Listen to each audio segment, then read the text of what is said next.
if your client had an IRA in the old days, for those old timers here who were working prior to 2020, if a client had a large IRA and it's $1 million IRA, well, it has income taxes built into it of about 40%, roughly, more or less, $400,000. And the client would say, what about this tax bite? These taxes have never been paid.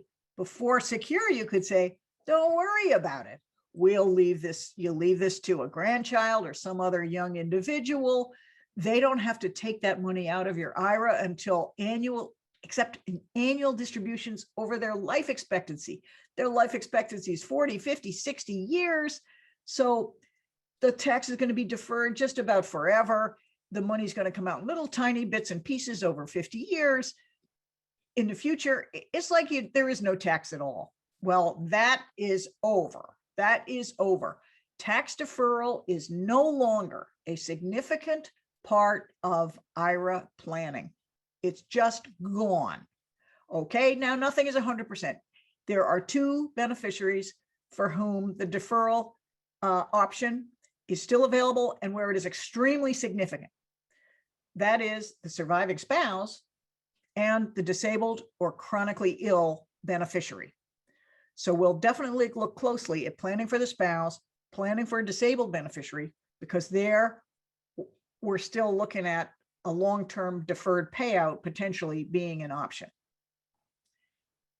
Deferral of some type is still an important planning technique for another class of beneficiary who is called the not more than 10 years younger beneficiary. We'll look closely at them, nicknamed NIMITY, not more than 10 years younger. So we'll look at their situation too.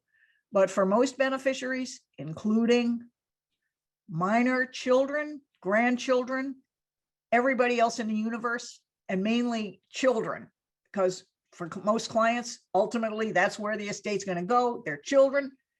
Deferral is just not a significant option anymore, okay? So that's what we're looking at there. And that's why we need to know RMD technicalities to the extent they're still important. We'll also be covering trusts, how they work, because estate planning involves leaving retirement benefits.